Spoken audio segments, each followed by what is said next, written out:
right. Hello and welcome to episode 6 of the Legacy Den. Sorry. Six.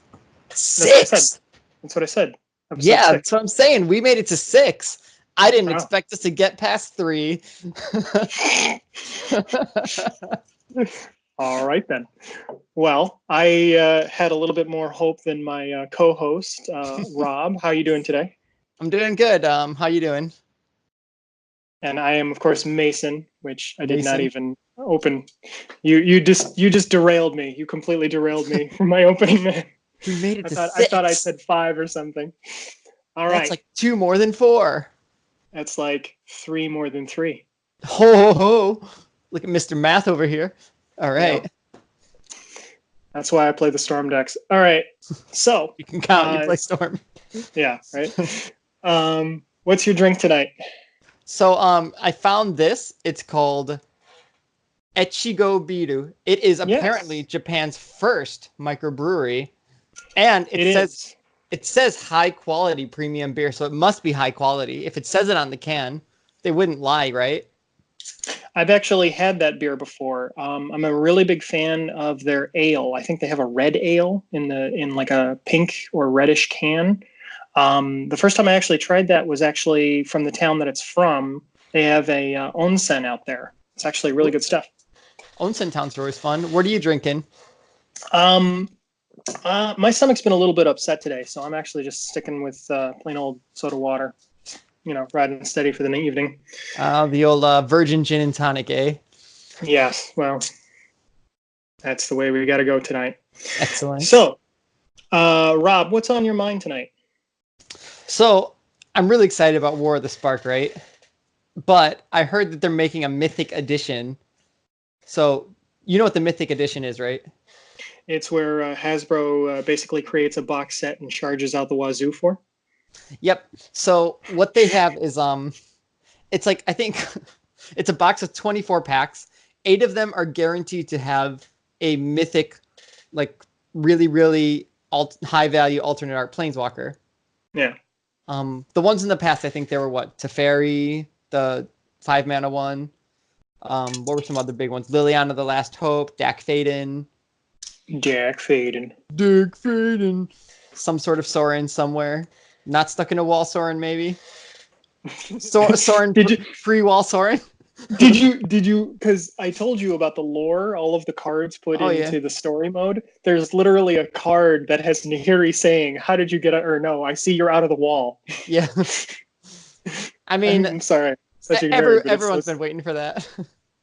Yeah. So this one, though, a couple things about it that I'm not sure I'm happy about. It doesn't really affect me because I wasn't going to buy it anyways. I haven't bought any of the last ones. If I'm going to spend that much, I'd rather have multiple copies of the card instead of one really expensive copy. Mm-hmm. But this one, it comes with 8 masterpieces. The first one is Ugin the Spirit Dragon. That's the 8-mana one. So the art actually, because Ugin's all blue and glowy and stuff, it's actually pretty similar to the Fate Reforged promo. You know that one, right? What is it? The Ugin's Fate pack or something? Yeah, the Ugin's Fate packs. The art looks kind of similar. The card itself looks kind of similar. So I think the value of the old promo might go down because this new one is printed and it will eat up some of the value of kind of Ugins that look really nice. And Ugin's already on its own like a $60 or $70 Planeswalker, right? I thought it was like 50, 60. Something like that. Yeah. I think you're probably right. Japanese ones are only like 40 though. But but the thing is, so a regular box costs about $100, right? So you got to think this extra $150 that they're charging, because they charge $250 for one of these boxes. The extra $150 they're charging goes into the value of the 8 planeswalkers, the 8 promo planeswalkers. So if one of them is Ugin, that means if he's regularly like $60, $70 on his own, there's 7 more that have to eat up this value, right? So let's see. The next one is Gideon Blackblade, which is the new standard Gideon for War of the Spark. It seems pretty good. It might be a $20 card. It's 3 mana. It's going to be a 4/4 always, and you can give stuff Vigilance and Lifelink and Indestructible. It's pretty good. I think it's going to see play. It's a solid standard mythic that looks really fun in the standard environment, but of course, standard players are just going to be wanting the cheap copies, so this thing will Yeah. probably be relatively inexpensive on the market, Yeah. especially when people are just popping them and trying to get rid of, or keeping the Jace and the Ugin and just probably want to get rid of the Gideon just to make some of their money back. Yeah, you're very true. Standard players aren't stupid. They just get kind of cheap copies of their deck because they know it's going to rotate and stuff. And you already mentioned Jace. Which Jace? There's tons of Jace, right? And half of them are worth nothing, right? So the Jace they put in this one is Jace the Mind Sculptor, which on his own right now, he's up to 110, 120. Certainly glad I picked up that fifth copy for $90 a couple months back. Yeah, me too. I'm glad I picked up a 13th copy for $90 a couple months back too. Jesus Christ. I use multiple Jace in every deck. But and this is the first time Jace the Mind Sculptor has had alternate art. Keep that in mind. He's been printed in World Wake, Eternal Masters, and A25, I believe. So that's 3 printings of him, right? Mm-hmm. Yeah, let's see. The Masters 25th, EMA, From the Vault, and World Wake. Yeah, and From the Vault. That's right, From the Vault. That was a big reprint that helped Jace's price stabilize a bit, actually. But yeah, so and none of them has his art changed at all, even slightly. So this new alternate art Jace, I don't know if it looks better or worse. It just looks the same.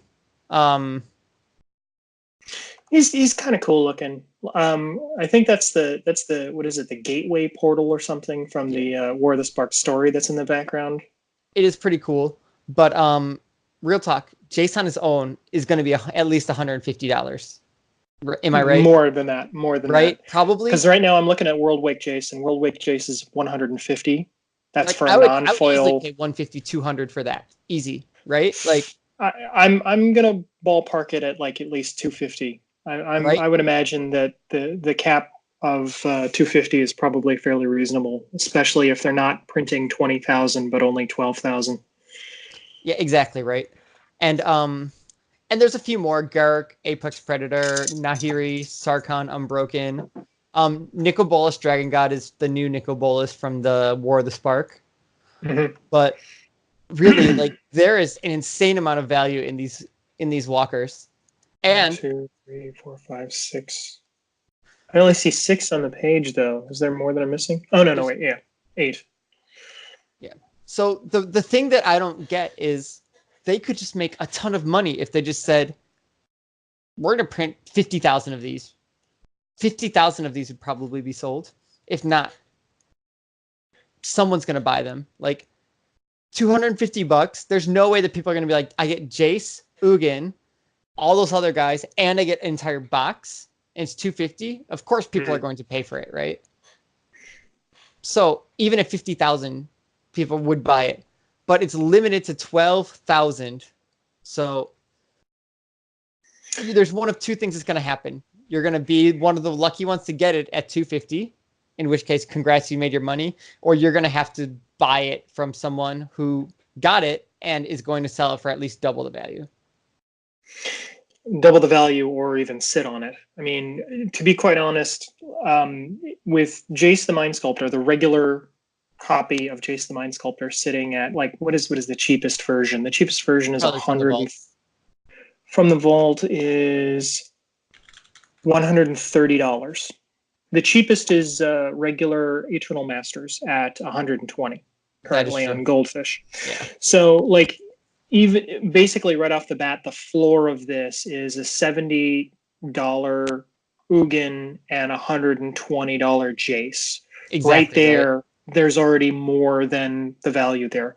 Plus, these are alternative art. Plus, these are, with a whole bunch of other planeswalkers all sealed together. Plus, it's just any number of it's God. This box is amazing, right? Like, I have a feeling that what's going to happen is you're going to find a whole bunch of people who are going to squirrel these away, or they're going to pop them and sell off the cheap ones and just keep the Jace and the Ugin for themselves. I mean, and nowadays everyone's a finance person. Like, before, there weren't a ton of finance people, but now everyone is kind of, I'm playing the finance game. And I watched some YouTube channels. They said sealed products really good, so I'm just gonna buy every box I can and just hold on to it without realizing that A, you're losing value if it's just sitting in your closet doing nothing, and B, you have to actually find someone to sell it to in order to make it worth it. You know. Mm. So I will say the from the vaults you picked up that went like this and then down are probably finally worth the value again. So that's kind of nice for you at least, because the Jason's been going back up. What, the from the vaults? I Which popped one? those a while ago, Yeah, actually, I mean, because I needed the extra Jaces.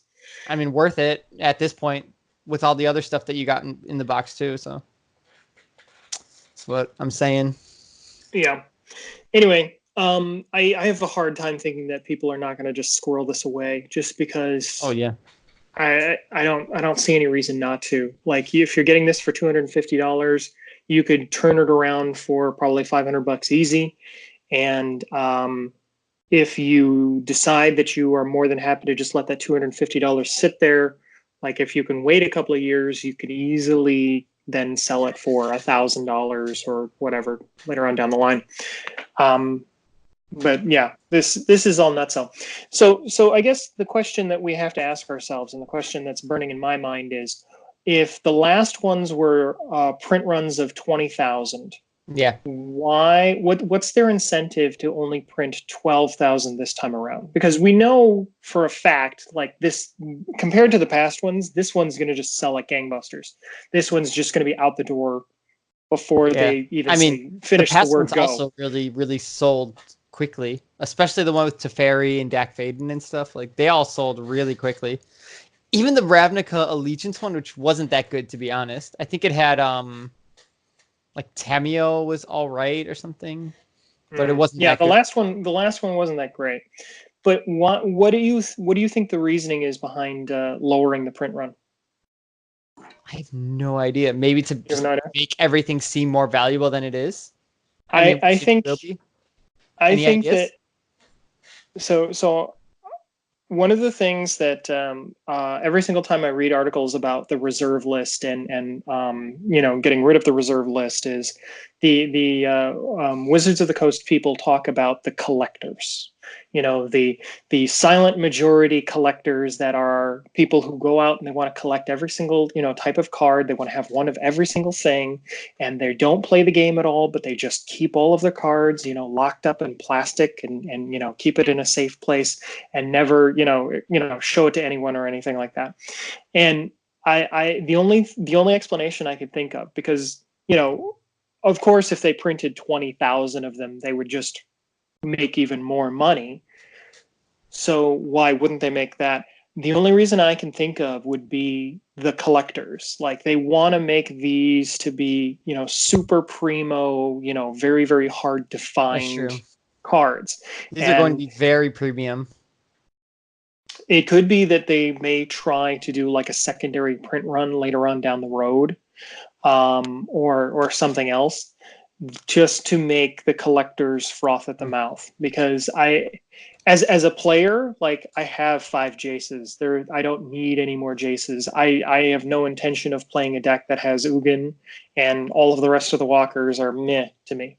So, like, as much as I think that this set is really really sweet, I have no delusion that I'm actually going to get a hold of any of these cards. I don't particularly care about them. So obviously, as far as a gamer is concerned, this set means nothing to me. I'm never going to own these. So the only thing I can think of is that these are for the That's collectors. true. These are for the people who want one of everything. You know, if there were 20,000 of them printed, there would be more of them than there would be unlimited Black Lotuses. Now, there are more unlimited Black Lotuses than there will be these goofy Jace the Mind Sculptors. There's Well, apparently at the moment there are 18,500 of each unlimited rare. And that's just the ones that weren't destroyed or still in packaging or whatnot. That's just like the amount that was printed, it looks like, according to something somewhere. how do you have this information? Is there a link I that just you've got? looked it up. Okay. I was trying to determine the rarity of beta rares and how many like near mint beta rares are actually in circulation anymore. 3,200 of each beta rare was printed. So if you have like 6 veteran bodyguards, you have probably 1/4 of all the near mint veteran bodyguards or something Well, that are like wandering around or something. I don't know. I have 5 veteran bodyguards, and at least 2 of them are slightly played. But Whatever. Still, it's a good percentage of a nice beta rare. I've been actually debating about trying to sell one of them on the Facebook group just to see if I get a little extra spending money for my most recent trip coming up. But Were you debating? I was debating. I was master debating. All right. So yeah, All speaking right. of finance and all that stuff, if you can get a War of the Spark box, you will 100% make money. I'm sure you're gonna have to refresh the eBay page and have like multiple computers that can make cryptocurrency all trying to like get on this eBay store. But like, And if you do get a War of the Spark box or War of the Spark Mythic edition, I will literally pay you $500 to take every single card out of them and eat them. eat it. Yep. Just take them out of the packs and eat And them. just eat them I'll pay you $500 on video, of course. Yes. No. This is a private thing. Just a Skype session. I want to sit Oh, here. that's I'm your going to have some fetish. popcorn and watch it happen. Oh boy.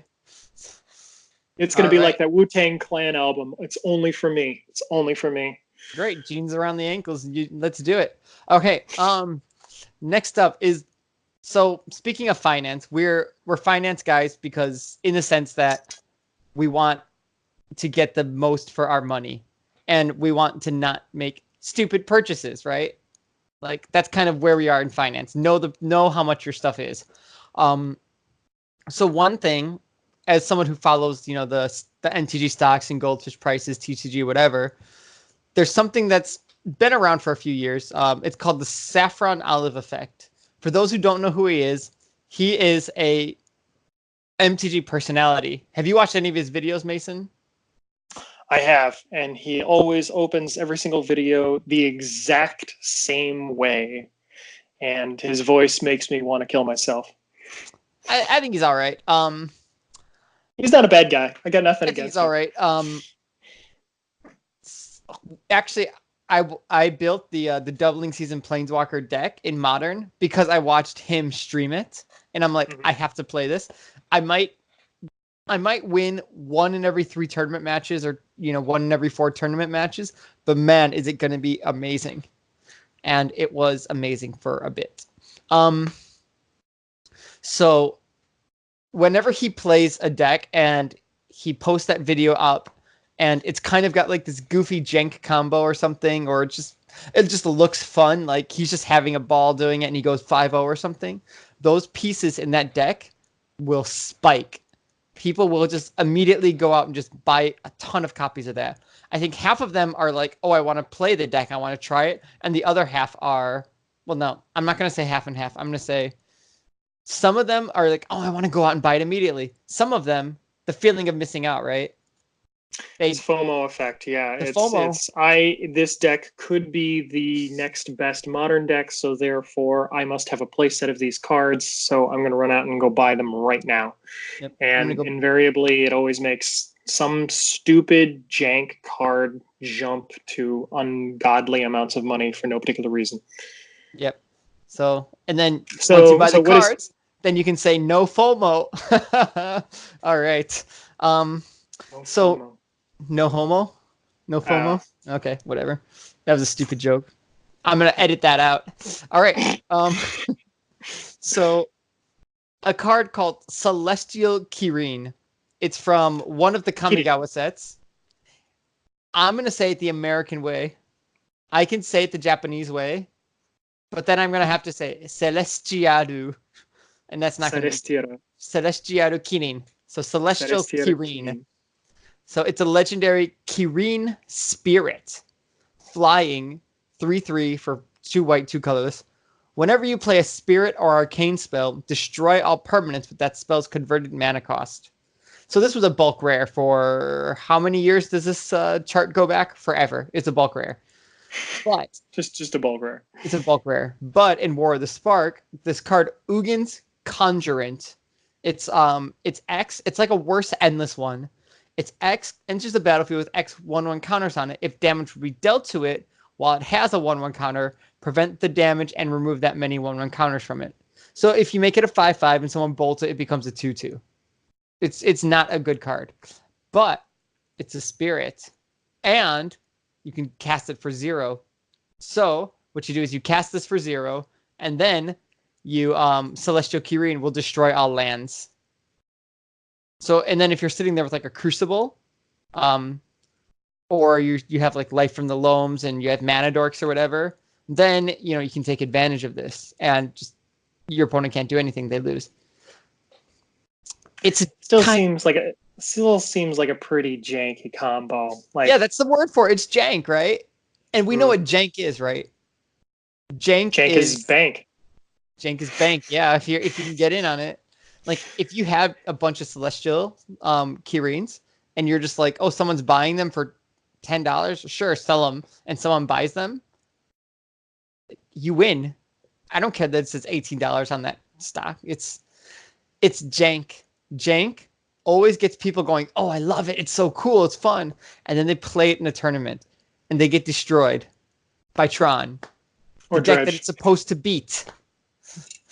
It's supposed to beat this deck. It's like, oh, Tron doesn't stand a chance. They play this Kirin thing, and then they Oblivion Stone it. Oh wait, whatever. It's already carned. How are they supposed to beat Tron with a 2 white 3/3 flyer? I don't understand that. Like this thing comes down. How many other decks is like this Armageddon like effect gonna actually just already have you in such a good enough position that it's gonna win? Not enough. And then what this also means is that if you don't have that, this Ugin's Conjurant that's in your hand is garbage, because that card is garbage. If you play it for 1, it's a 1/1. Deal 1 damage to it, dies. Play it for 2, 2/2. It blocks a 1/1. It becomes a 1/1. It's bad. Remind me again why this combo didn't work with what's the Eldrazi for the X spell? And this one? Because Kirin says whenever you play a spirit or arcane spell. And so this X creature, this new one, is a spirit, and so therefore it kills all the lands. Word, got it. Yes. All right. Well, obviously we know that this card is probably something that we should stay away from, unless you can find them for 35 cents and move them for like $3 later on down the road. I would steer clear of it. Yeah. But just for posterity's sake, I actually looked up the Japanese name for this card, just because we are Japanese players, not ethnically Japanese. We play in Japan. Yeah. And the name of the card in Japanese is Tenkai no Kirin. Tenkai no Kirin. Ooh, that's an exciting name. It sounds cooler than Celestial Kirin. It's very wabi-sabi, I'll tell you that. Yeah. But again, this just reminds me of a few of these other cards that spiked from just stupid things that people thought were going to be good. Like, do you remember that when that really, really bad land? Badlands? Badlands is actually really good. Funny how that works. Badlands is better than most of the lands in the game. No, I think it's that land that comes into play tapped. You tap it, you pay 2 life, and you can use that 2 mana only to play legendary spells. That sounds awful. It is awful, but it's spiked because of the Planeswalker rule that now they're legendary. They're not like considered like just Planeswalkers. They're legendary permanents, so you could use it in Super Friends deck. But it's literally just a shitty Ancient Tomb. That sounds awful. It is awful, but like these cards, it went up in price and people were buying it and stuff, right? I'll find the card and I'll post it up. I don't remember the name right now, but yeah, I would definitely have to take a look at it just for a good laugh later on down the road. There's a bunch of cards like this. They show up, someone thinks of this stupid jank combo that someone goes like, oh yeah, that's pretty jank, and then it just ends up being nothing. It doesn't become a deck, and then the card just goes down in price. If you want to try this deck in Modern, wait until after everyone realizes the deck is bad, and then you can buy their Tenkai no Kirin for, I don't know, 50 cents each. Well, part of the problem with these kinds of cards is that like right now on MTG Goldfish, the damn thing is at $18 a pop, which we all know it's not going to be worth it. But even after people realize that this deck is bad, there are still going to be that thing in the back of their minds that says it could be a good deck. Maybe it just needs one more thing. Maybe it's just something that it's missing. So they'll hold on to their copies, and the card won't be at $18 anymore. It'll go down to like 5, but that's still enough to, make it worth having bought in at 50 cents, a dollar, and you can still probably eventually move them for like $2.50. You'll still be able to make profit off of them feasibly. But again, like that's if you actually want to have your money parked in there. And of course, they're not worth the $18 price tag that they're at right now. Okay, they might go up. People might start paying $4 or $5, and then they might go down, and people might start paying $2 each for them. But again, if you're buying in at 50 cents and you're selling it you can't sell it $2 because stores will sell $2. So you got to sell it like $1, and then at that point you're not making any profit or enough profit for it to be worth it. One thing though, it'll retrace. How much it retraces remains yet to be seen. It will go back down. The thing is, it's just like it doesn't play with anything well. So it's like I play a spirit and I have to destroy all permanents that spells mana cost. But right now, spirits is a good deck in modern. I went 3-0 with it at Hallelujah today, and my plan is to play a bunch of things that pump up everything else and then swing for a bunch, right? Like if I have to play a Supreme Phantom and destroy my other 2 costs, I'm just like, this deck is stupid. Play a Geist of Saint Traft and destroy everything that makes it big and good, Yeah. Oh, my spell color got destroyed. It doesn't play with anything. The silver lining, this art is really sick. I keep looking at it and it keeps looking like a dragon to me, even though that we both know that a Kirin is supposed to be a fox. I don't know. The art's really good though. Yeah, a lot of those old cards I tend to think have better art than new ones. But sometimes I see a new card and I'm just like, wow, this looks really, really nice. Can we get into the new art though? Because I gotta say, compared to like I'm looking at this art right now, and we'll have to like maybe show the art on the video. Like this looks like a real painting. This looks like somebody painted it and actually took their time with it and put detail and depth into it.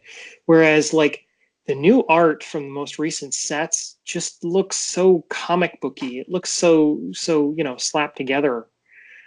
I really don't like how some of the new cards look with their art style. Some of them, it's a little too computer, and like they all kind of look, like very anime fight scene-ish, where you got like a bunch of shiny lights and beams everywhere, and there's always all these crazy things. Then again, I've never been a huge fan of art where I don't really know what's going on just by first glance. I kind of tend to like the art where it's kind of very clear what's happening,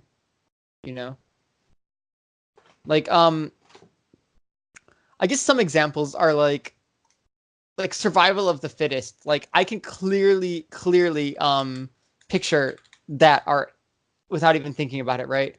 Morphling, I can clearly picture it, and that's why one of the reasons why I love it. But think of a card like Earthcraft, right?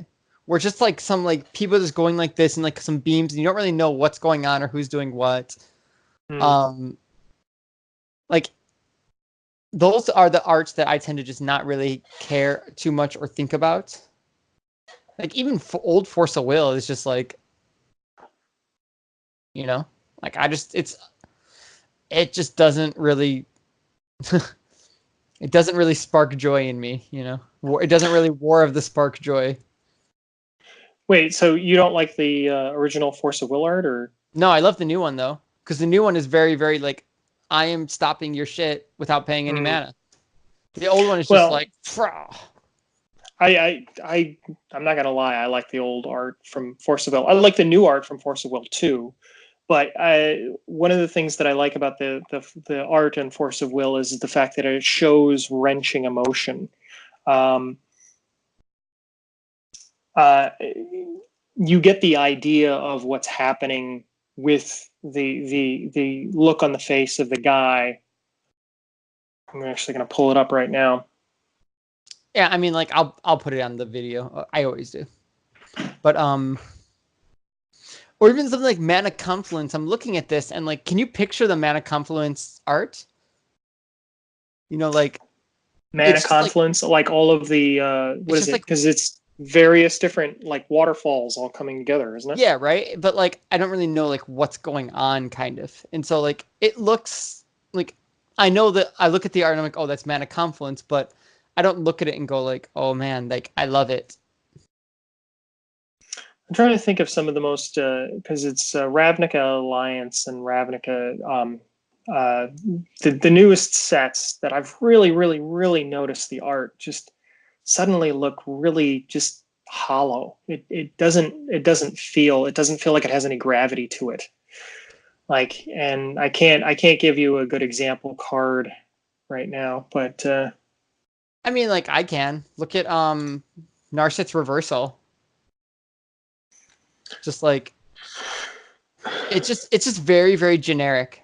There's just like it's just Narset kind of standing there, not too much detail on her, and then just like these huge blue lights, just this blue background, you know. It's like very like we made a blue card that will do blue things. is that a War of the Spark? Yeah, that's a War of the Spark card. Yeah, and you can see with the art style of that card that it almost looks airbrushed. It doesn't look like it's really painted or anything like that.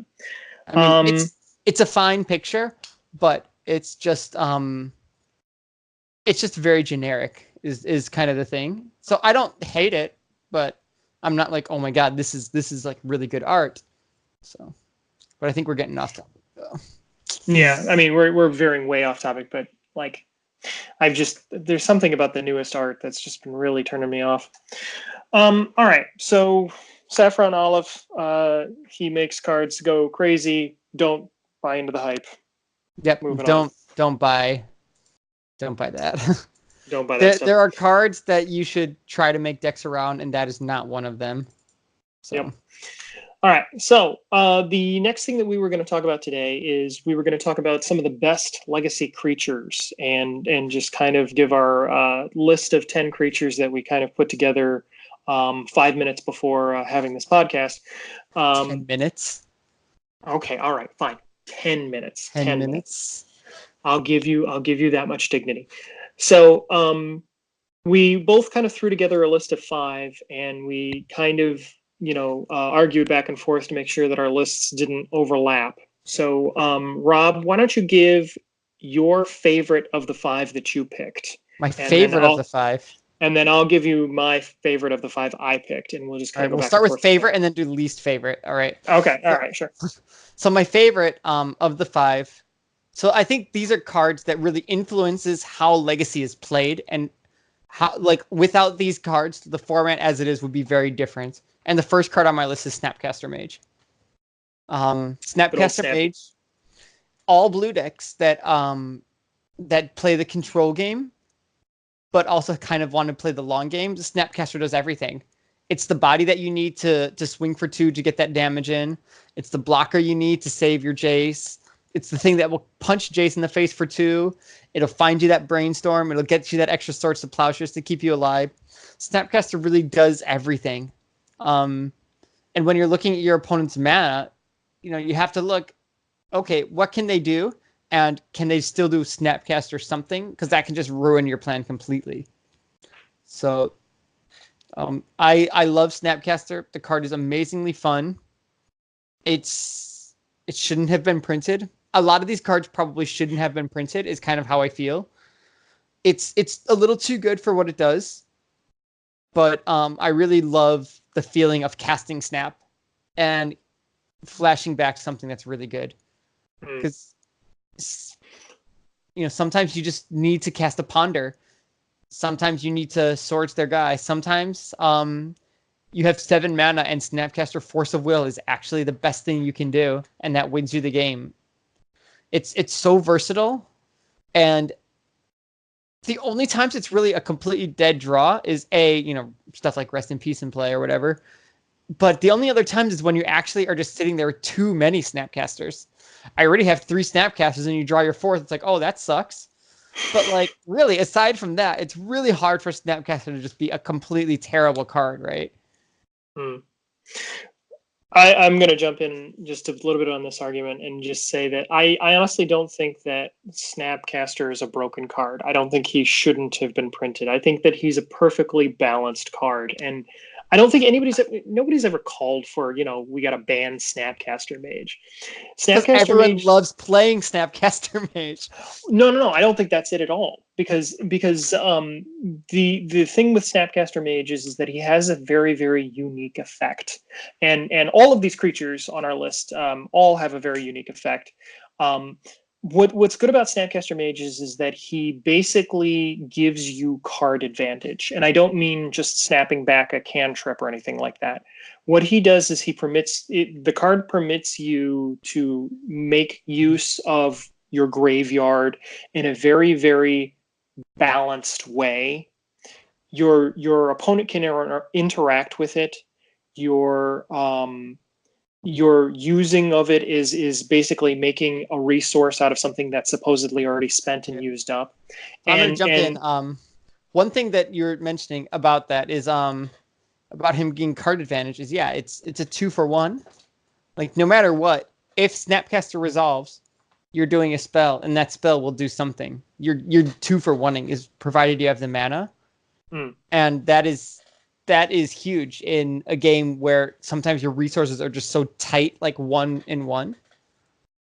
Especially when you Snapcaster Kolaghan's command, and then you 2-for-1 them with a 2-for-1. It really does make a huge difference. And another reason why I think Snapcaster is so influential now is because Deathrite Shaman's gone. Sure, but even when Deathrite Shaman was around, people still played Snapcaster.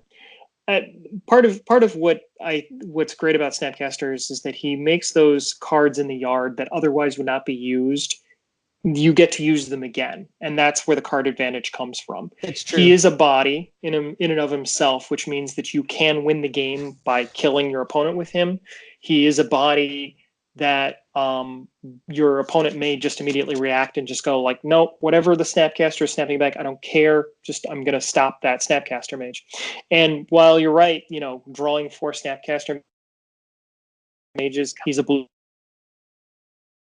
card and body, which means that you can kill your opponent with 4 Snapcasters in play. I mean, that's 8 damage right there. And one thing that you mentioned that's really good is he uses the graveyard in a lot of the decks that run Snapcaster, aside from the ones that also run like Kolaghan's or whatever, don't really use the graveyard a ton. So if you're bringing in graveyard hate, you're bringing it in literally just for Snapcaster, and then it gets to the point where you're overboarding.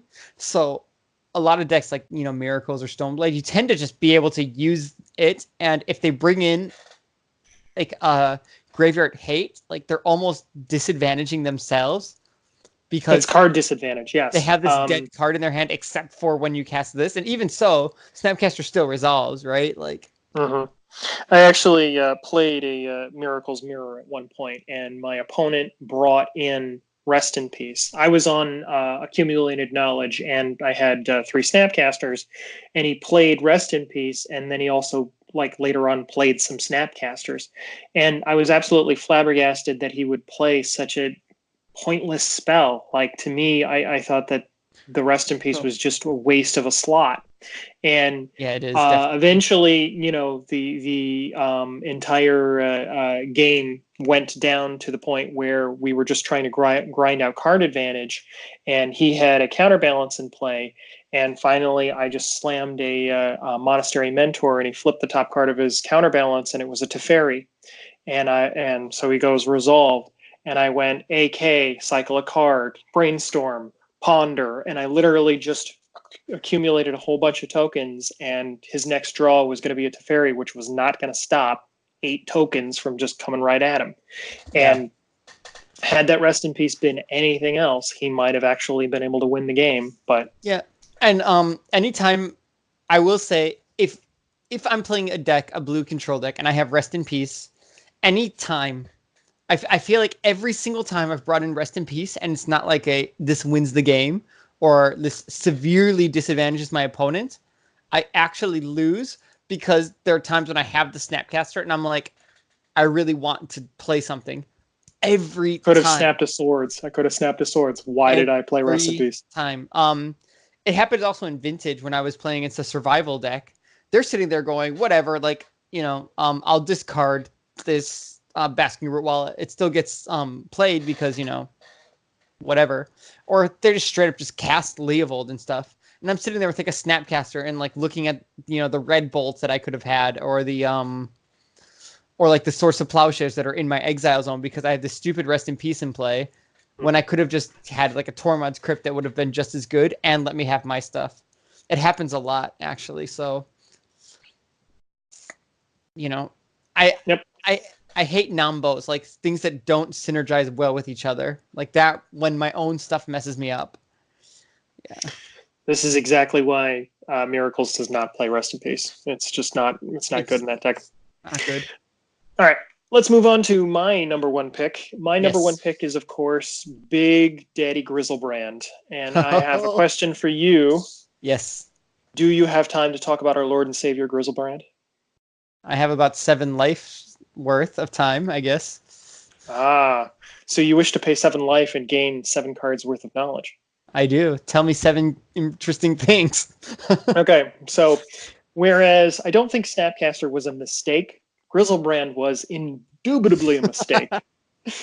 Oh, come on. Grizzlebrand is, of course, a 7/7 flying life linker for 8 mana, most of which is black, and he has all the skulls, and he has a nice little ability that says pay 7 life, draw 7 cards. So someone in WotC said, hey, I got an idea. Let's make Necropotence, but we're going to staple it to a 7/7 flyer with lifelink so that you can actually get that life back later on. Needless to say, nobody had ever shown that person Vintage Unburial Rights and or Reanimate.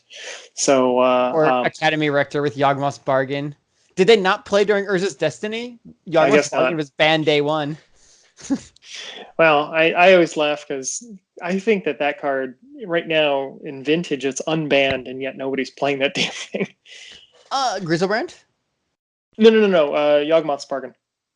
It's in Storm, and that's really the only decks that play it are Storm and like Academy Rector decks.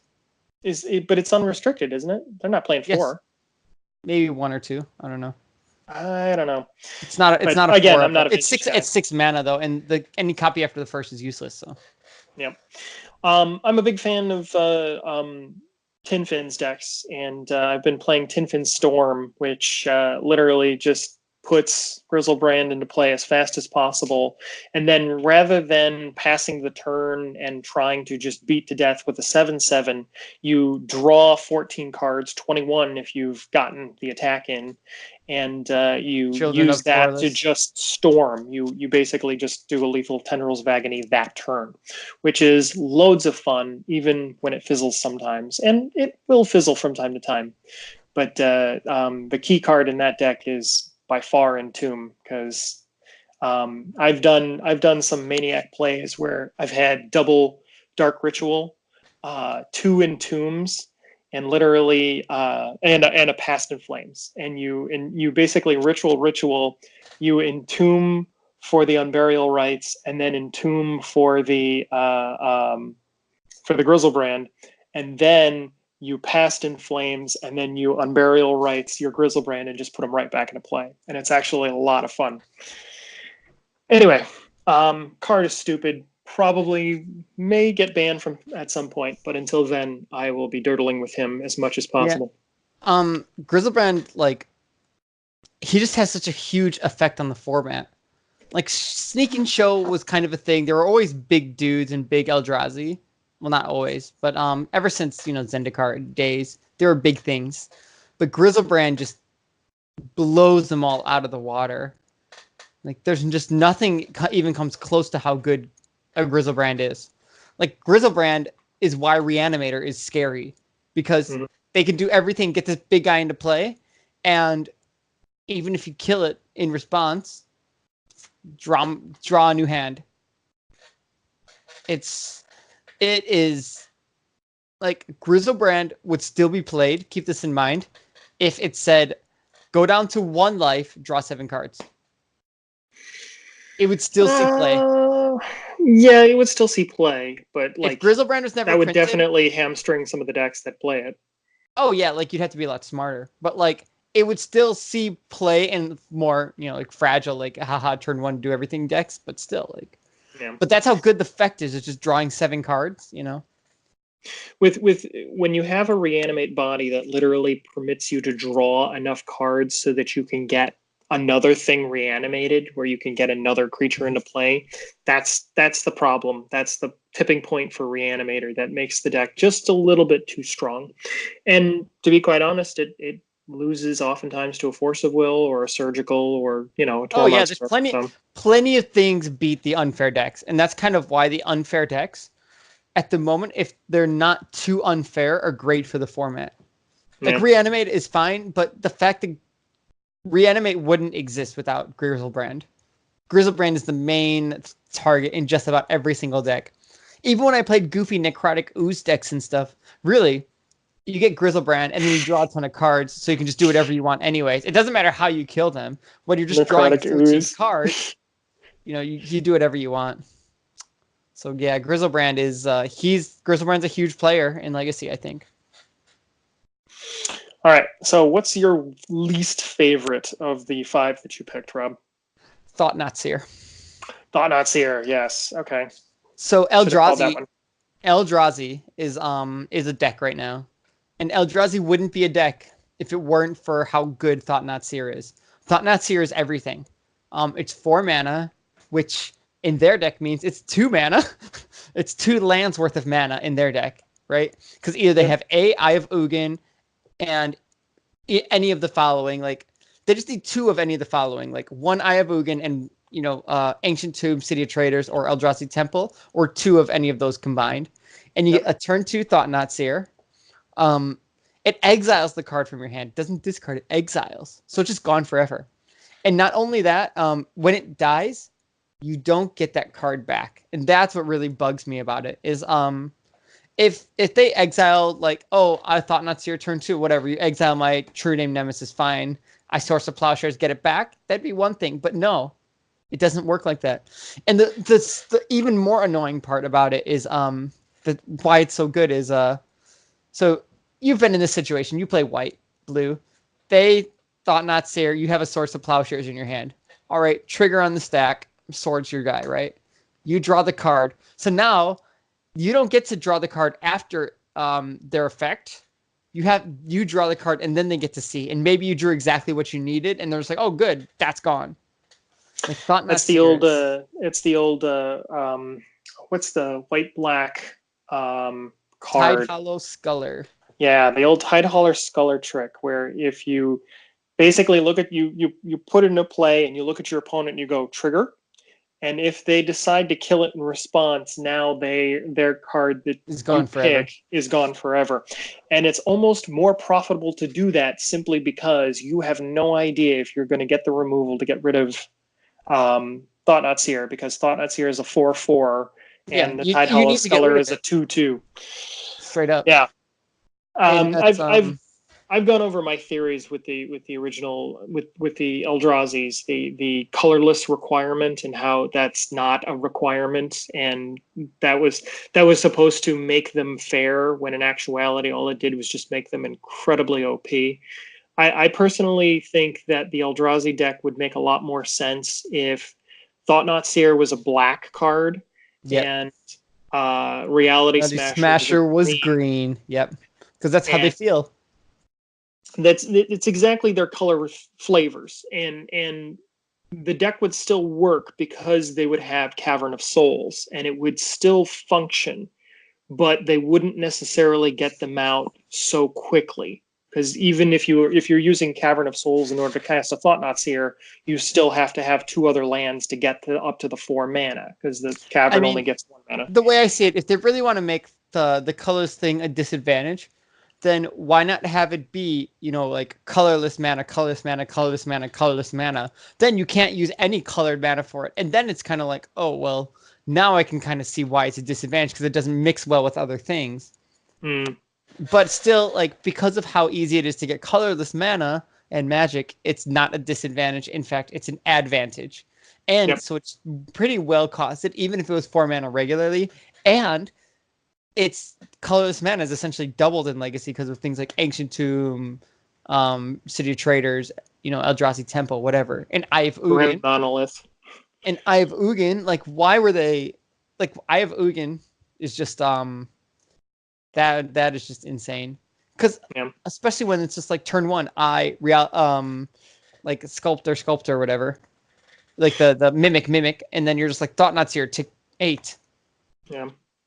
I think the whole deck would be just a little bit simpler, a little bit better, more fair, I guess, if everything was just powered down just by one thing. Like if Thought-Knot's here was a 3/3, and Reality Smasher didn't have haste or didn't have trample, was a 4/4, just one more power level down. Everything's a little too big. Yeah. It's just like one notch too strong in every single way. And I think that the deck would be just a little bit more even if it did. And this is all stapled to a Chalice, like Trinisphere, whatever, like prison deck too, with Wastelands and whatever, like. So that whole both Eldrazi regular and Cloud Post Eldrazi, both of those are decks that were pretty big part of the meta for a long time, because if Thought-Knot's here wasn't there, it wouldn't have been nearly as good. So Thought-Knot's here is my choice for how like it's shaped Legacy at the moment. All right, what's your least favorite on your list? That's a tricky one. I'm gonna go with Delver. I play Delver. It is a card that I don't like playing, but I respect its power level. Delver is, of course, a 1 blue, 1/1 that says on your upkeep, look at your top card of your library. If it's a instant or sorcery spell, reveal that card, and then flip it over. It is now a 3/2 flyer. Delver is, of course, used in every single tempo strategy that is available out there. And he's a blue creature, which I'm on the same page as a lot of red mages. I think it really should have been a red card, but it's a card that back in my modern days I played a lot. I loved Delver back in the day, and then like in the most recent Honda Civic Grixis Delver meta, when Deathray Shaman was still around, I got really, really tired of Delver. And I still kind of am tired of Delver. Yeah. Like, I'll play it because it's a solid choice in a meta, and I can play it fairly reasonably. But it's not a card that makes me happy to be playing it. I would prefer to be playing something a little bit more challenging, a little bit more thought-provoking. Actually, I'm sort of the opposite of you there. I think that I don't like playing Delver either, but I think that Delver is not as easy, because you have to be really on point with threat assessment, and if you're even a little off and you guess like, do I do this now? Do I do this now? Is this worth it? Do I counter here? Whatever. Like you can lose the game. But if you're on point, you just cruise through the entire match. I mean, sometimes you get the instant win. Sometimes you're on the play. You get Island Delver. They play a land. They try to cast something. You daze it, and then you wasteland them, and you're swinging with the 3/2. Those games happen. And sometimes your opponent doesn't get to play. But sometimes, Delver is the only creature you have, and you're like, they're trying to lightning bolt it, and all I have to counter is a Force of Will. What do I do? And sometimes the Force of Will is the correct play. And that's what's interesting, is because sometimes if I see my opponent try to Force of Will like a Lightning Bolt or Swords to Plowshares on their Delver, I'm like, they don't have any other creatures. This is all they got. So, I'm like, how much more? And it's like, do I fight for it more then? Do I try to fight for it more, or do I hope that they don't draw another thing? And do I hope to draw better removal? Or it's like, it really does create a lot of interesting games. And Delver is great at keeping a lot of unfair decks in check. Yeah. A lot of combo decks are kept in check very, very heavily by Delver, and I'm kind of all right with that. It's not like a deck that wins everything for free. It doesn't really win anything for free. You kind of have to put in the work, and that's those kind of decks I'm all right with. Yeah. I guess you're right. There are some choices that you need to make. I generally look at Delver decks as being the most efficient use of your resources is usually the best. Yeah. And you can usually tell by like turn 4 whether or not you're going to win a game. The most fun Delver games, I think, are the ones where your opponent is at 4 or 5 life and you are so close to just getting there, and you know that just a string of really good draws can get you there. And sometimes those next few draws are not the lightning bolts you need. And Sometimes they're sometimes not the it's creatures you need. exactly what you need. And sometimes it's exactly what you need, and it's awesome. Or just like And the blind flip Delver where you're just like, I really need this to be a ponder or something because I need a land. And it's like ponder, and you're just like, yes, ponder, slam it. It's great. Delver is shaped legacy. And because of things like Days in Wasteland, Delver exists. That's why Delver isn't in Modern that much, because just it doesn't have the ways to protect itself, and like we do in Legacy. So, yep. All right, let's move on to your number 3 card. Not the one you like the most, not the one you hate the most, but I don't know. I'm going to talk about Thalia. So, Death and Taxes is a deck because of Thalia. 2/1 first strike. Like, first off, for 2 mana, 2/1, whatever. Okay. First strike. Okay, now we're getting somewhere. It's pretty good. And then non-creature spells cost 1 more. So, like, on the play, Thalia, if you're like sitting there like, I can cast things, but I just need like 1 more mana each time. And they keep having that Thalia there, and then they get Rishadan Ports, and they have Aether Vials, and they're tapping you down. Thalia is just she is the reason why Death and Taxes exists, and Death and Taxes is a huge player in the format. This at Niagara Falls GP that just happened less than 12 hours ago, top 8, 2 Death and Taxes decks. Like, Thalia is a huge player. If you're playing a white deck that's not blue and it's kind of creature based, you want Thalia's. Like, she is just that good. And Karakas bounces her back. You can just keep her safe. Like, the worst matches against Death and Taxes are when they have like a Karakas up, like they have like Plains Rishadan Port, and a Vial on 2, and you're just like, the fuck you gonna do? I'm like, I can't do anything. You got me. I can't play spells because you're gonna tap my lands. I try to kill Thalia, you bounce her back, and then you just re-put her into play because I can't counter a Vial. It is so good. And if it was like any other creature, there's like no other creatures that let you just have that much power over your opponent not being able to do anything as Thalia. And Thalia is a very unique creature, and the fact that she comes down in turn 2 and she has such a huge impact on the game because she basically makes everything that your opponent is playing, play around her because she taxes all of the effects, and the fact that she does that creates a sub game in some instances.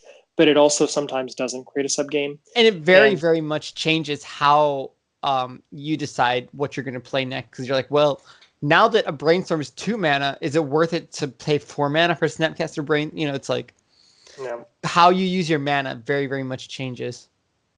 There is one thing, though, that I will always love, and that is storming off while there is a Thalia in play. I've never done it. I've tried. I've done it. It's a lot of fun because you're just like, does the mana work? I pay. Oh, it does. Like, I've never actually been able to do that. Anytime I'm playing Storm and my opponent has Thalia, if I don't have a way to get rid of Thalia, I've never won. I haven't played as much Storm as you, but It's rough. I have not played that much Storm, but I have had the instance of playing through Thalia. All right. All right, moving I'm on. gonna I'm gonna talk about Stoneforge Mystic. Stoneforge Mystic was one of those cards that when I originally got into Legacy, she was one of the first Legacy decks that I built because I started with the Blue Red Delver back in the Treasure Cruise meta, and then after the Treasure Cruise got banned and Dig Through Time was still around, before I had Miracles built, I had Blue White Red Delver, and I had Stoneforge Mystics and Bolts and Swords to Plowshares, and it was just jank. It was real Yeah, hardcore jank. Deathheart Shaman is just too good at that time. Deathheart Shaman is so oppressive. People don't realize Well, how oppressive that was during the Deathheart top. was. That was during the top meta. So, like, At to the be top quite was honest, also Miracles extremely won. oppressive. Yeah, Miracles was winning games, taking down tournaments hardcore.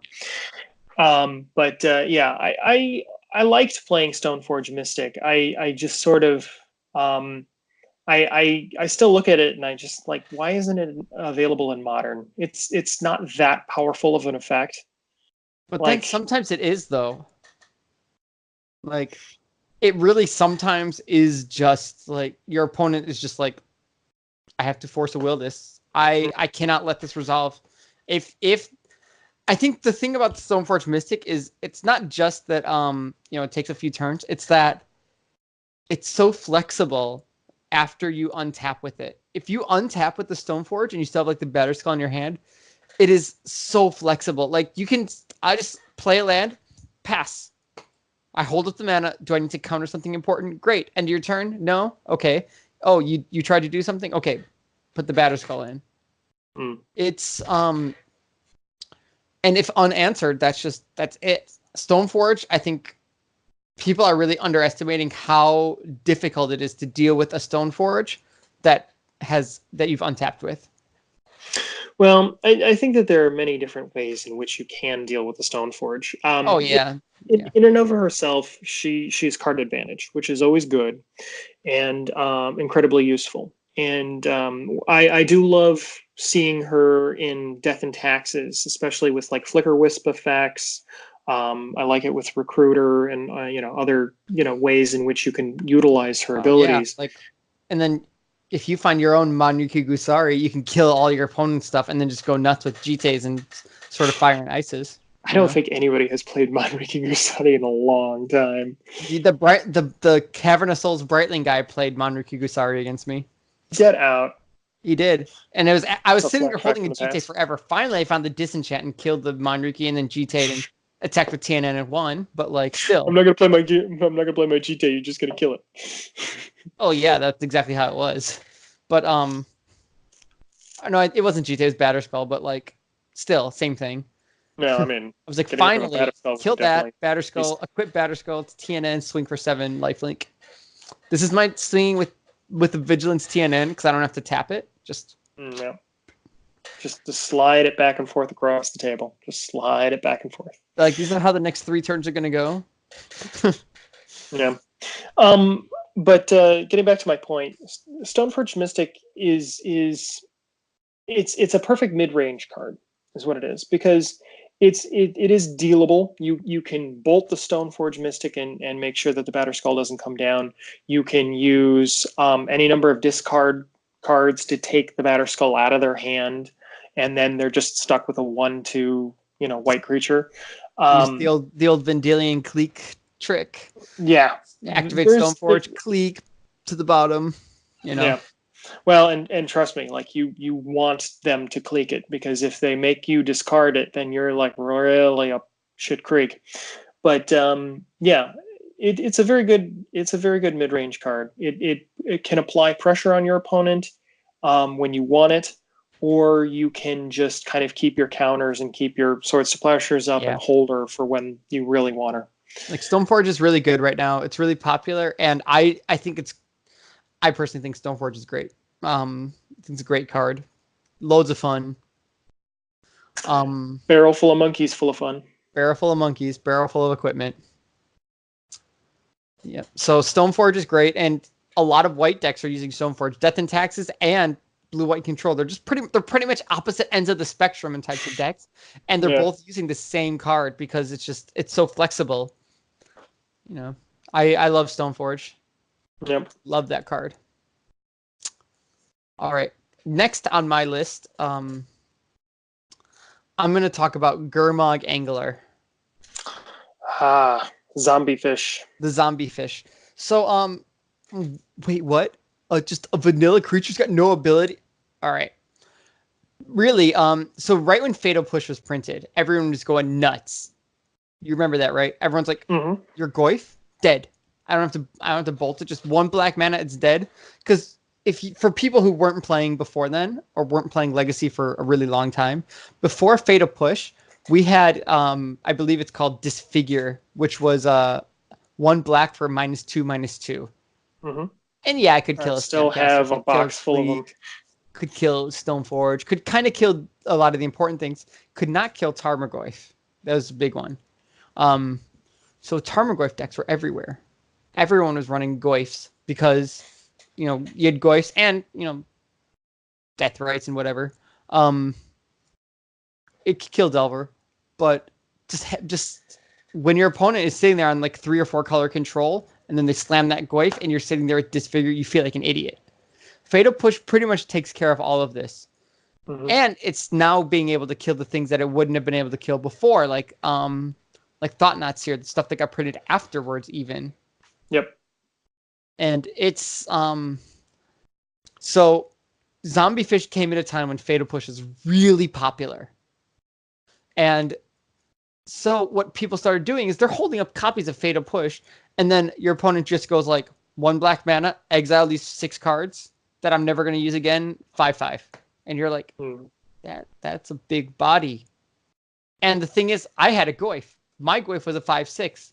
They exiled their artifact that I destroyed. Now Goyf is a 4/5 versus a 5/5. Rutro. Zombie Fish is like a very consistent 5/5 for 1 black mana. Obviously, it's not turn 1, but it doesn't have to be. And the CMC 7 is really, really huge because you can't countertop it. Like I don't have a 7 mana spell in Miracles. If I Source of Plowshares my opponent, they gain 5 life, and that's huge, right? Yeah.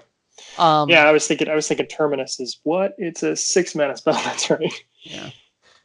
And like, it's a solid 5/5 for 1 black mana, and all of these control decks, these like Grixis control decks, these black whatever control decks, like black Grixis Delver, whatever, they all consistently run Zombie Fish because it's just such a good finisher. Yeah, I think you're getting to the root issue at hand with Gurmag Angler and what you were also talking about with Fatal Push, because with those 2 prints, they basically swept away any need for playing green. For the longest time, green decks dominated, and as you said, there were Goyf decks everywhere. Yeah, Jund was huge. Jund was big. Canadian Threshold was really big. Goyf was the top dog. But suddenly Black got an answer to Goyf and another creature that basically worked as a different kind of Goyf. And it worked Goyf just by casting it. It weakens Goyf, but it also didn't lose to the removal that Goyf lost to. So any fight where there was a person who was playing black versus a person who was playing green, the black player was always going to win because the Gurmag Angler was not going to be removed by Abrupt Decay or anything else, that the green player was playing, or even Fatal Push. Meanwhile, the green player was going to get taken out by those Fatal Pushes, and it just would clear the way for Gurmag Angler to take through. So the downtick in Goyf and the downtick of green in general, I think, was because those 2 cards were printed. Yeah, and now that they're in play, the genie's out of the bottle. Yeah, Gurmag Angler really. So, spoilers. There's no green cards on our list of top creatures right now, and I had considered Goyf. I was thinking about Goyf, but when you said you wanted to talk about Gurmag Angler, I was not going to bring up Goyf. I mean, I would have put Leopold over Goyf because of how prominent he was, but now Leopold isn't really in the format much. But Yeah. yeah, it's as you said, Gurmag Angler really did change how like mid range played because they're sitting there, back and forth, and then suddenly the 5/5 comes.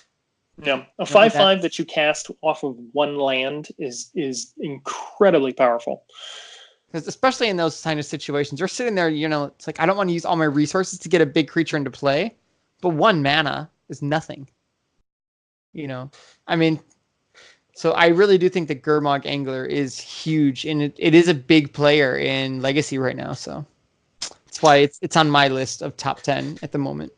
Yeah, It's such a the, simple the main top. the main drawbacks from Gurmag Angler that I can think of are the fact that you can't play too many of them because you can't delve away too many cards to play them. Yeah, and if you're playing And Snapcasters and Gurmag Anglers, you got to think like, what do I want to keep?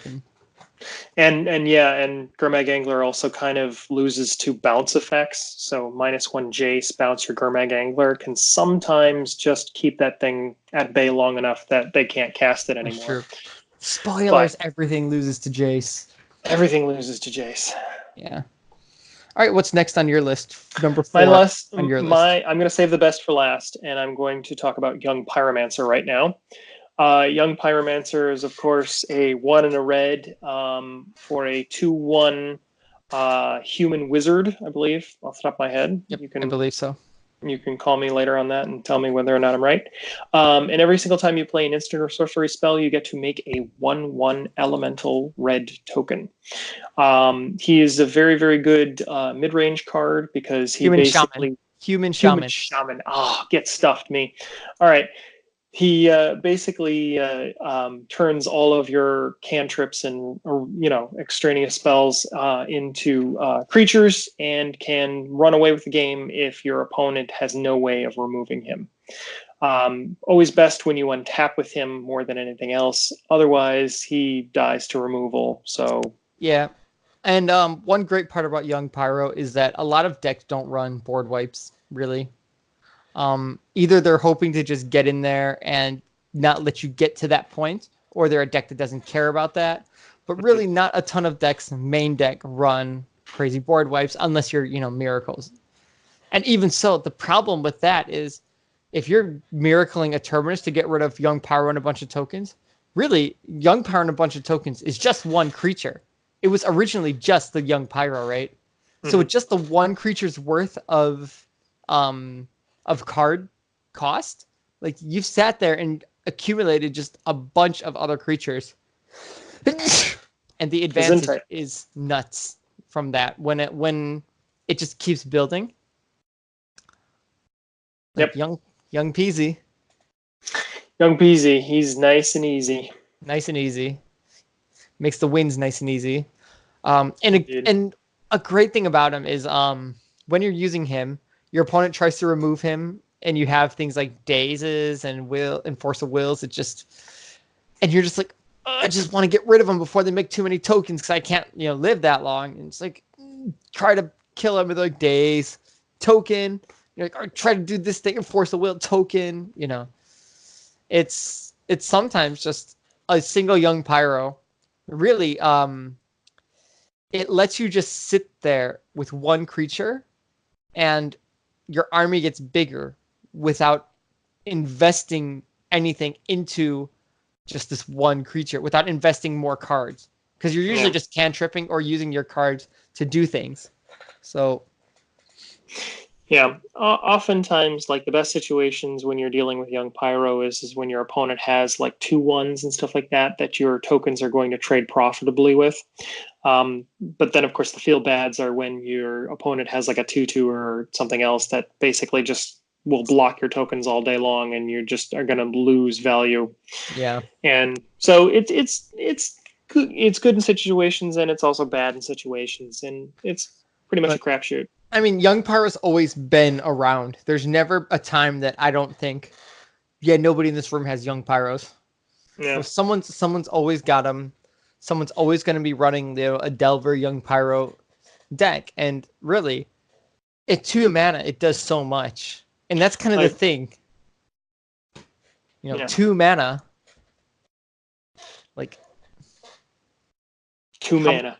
2 mana. How many creatures can you get for 2 mana? Young Pyro is going to be like, oh, let me see. Like when you went to a tournament with Young Pyro, how many tokens do you bring usually? Usually bring about 5, 6. 5, 6. Yeah. Usually, yeah, if it's gotten up to 5, my opponent will concede or just kind of do whatever. Sure. It kind of gets to a point when you're just like, these are just for decoration. I've already got what I need here. Yeah. But like finding a bag of cocaine in a party, somebody's always holding them. Yeah. All right. So let's go to your last. My last card. one. I'm sure you guys are all expecting this. I'm not going to talk too long about it. True name Nemesis. Mistake. Excuse me. There's really not much to say about True Name Nemesis aside from just what were they thinking? Yeah. Protection from a player, legacy legal. I mean, it holds the GT really well. With the Batter Skull, we do the all, and even on its own, just DJ scratches. And one of the reasons why it's so big is actually True Name Nemesis is great against control. People are just like, Miracles can deal with it. Miracles has Terminus. And it's just like, yeah, the thing is, True Name Nemesis means Miracles has to find Terminus. They have to get their Terminus. And you know what Terminus does? Shuffles True Name Nemesis back in my deck. Because, I'm just going to fetch or do something. And you know what I'm going to do? I'm going to play another one. And they're not going to be able to find enough Terminuses. And they're going to die to this. Well, but they also do have Council's Judgment, and CJs will take those bad boys out of the game. Of course, yeah. But generally, though, you don't need to play a lot of TNNs against a deck like Miracles. You just play the one, and you just sit there, and you're perfectly happy just letting it go, letting Terminus resolve, and just playing more and doing your thing again. Yeah. Part of the reason why most of the good Stoneblade decks and different decks are playing 3 TNNs is you play a TNN and you attack Miracles 2 or 3 times, and then they finally get that Terminus, and then they take them away, and then you go, okay, True Name Nemesis. Yeah, it's just and just the fact that protection from a player, and the first time it shows up, it's on a 3/1 for 3 mana, which is very reasonable. It can't be damaged by your opponents. They can't block it. Unless they get Skull Crack. Have you ever done that trick? That's true. Back in the day, Blue-Red Delver, if my opponent had a True Name Nemesis, Skull Crack. Okay, blocks. Skull Pierce, whatever, I don't care. True Name Nemesis, swing. It's just TNN is really just, it's something else, and it's such a strong card that people are actually running more sacrifice effects because of actually TNN and Gurmag Angler. Those two promoted the use of Diabolic Edicts being everywhere now. And then and then you know what that did? That made lands a lot worse. Because suddenly people aren't running Fatal Push, they're running Edicts. And when you're edicting Merit Lodge and then surgicaling away Dark Depths post board, they're like, yeah, you got it. Sure. Yep. Really, I do think that that TNN and Gurmag Angler did kind of change a lot of the cards that people are running now. Just stuff that used to be good, like Fatal Push and Abrupt Decays. I never see them. When's the last time you saw an Abrupt Decay? Storm Sideboard? That's about it, right? Yes, I do. I play 2 to 3 Abrupt Decays in Storm Sideboard. That's where they are. There are also maybe 2 in Reanimator sideboard as well. Yeah, for more often than not, Abrupt Decay is not around, although it may come back with the new Teferi coming. Part of like for the longest time, Gurmag Angler and True Name Nemesis were somewhat held back just a bit by Deathrite Shaman. Deathrite Shaman could be used to cast TNN, which made him playable, but oftentimes, like if your opponent was just playing Blue-White Stoneblade, by the time you actually had a True Name Nemesis down and were like equipping a Batterskull or something like that, your life total was already nothing. Or they just have the Deathrite Shaman, which will gain them enough life to stabilize to find the thing that they need to kill the TNN and so on. It's Deathrite Shaman being gone is actually why I wanted to make this list. Because before this list, it's just unanimous. Best creature is just Deathrite Shaman. There's no question. There's nothing exciting to talk about. But now there's like a lot of different things that are all making Legacy what it is. Before it was just so like Deathrite Shaman focused. So I really do like how it is now. But TNN is just TNN is a card. That's just. He is indeed a card. All right, and what's your last card that you think is one My last card is Bobby Boy. Bobby good Boy. good old Dark Confidant. Dark Confidant is great just because of the card advantage that he provides.